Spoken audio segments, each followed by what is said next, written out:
Iran ইস্যুতে মুখ খুলেছে নর্থ কোরিয়া। মধ্যপ্রাচ্যে চলমান উত্তেজনার প্রেক্ষাপটে যুক্তরাষ্ট্র ও ইসরায়েলের সামরিক পদক্ষেপের তীব্র সমালোচনা করেছে দেশটি।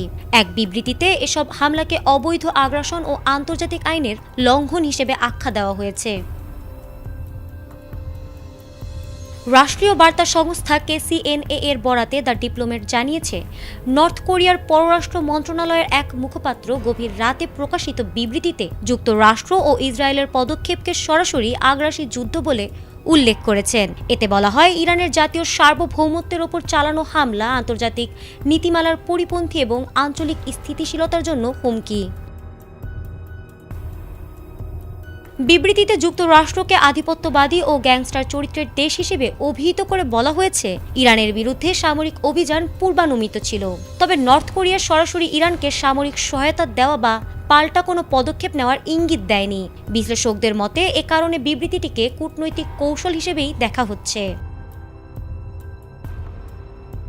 হামলার প্রায় ২৪ ঘণ্টা পর ১ মার্চ রাতে KCNA ইংরেজি ও কোরীয় দুই ভাষায় বিবৃতিটি প্রকাশ করে। এতে মধ্যপ্রাচ্যের শান্তি ও স্থিতিশীলতা পুনঃপ্রতিষ্ঠায় আঞ্চলিক দেশগুলো ও সংশ্লিষ্ট পক্ষগুলোর দায়িত্বশীল ভূমিকার ওপর জোর দেওয়া হয়।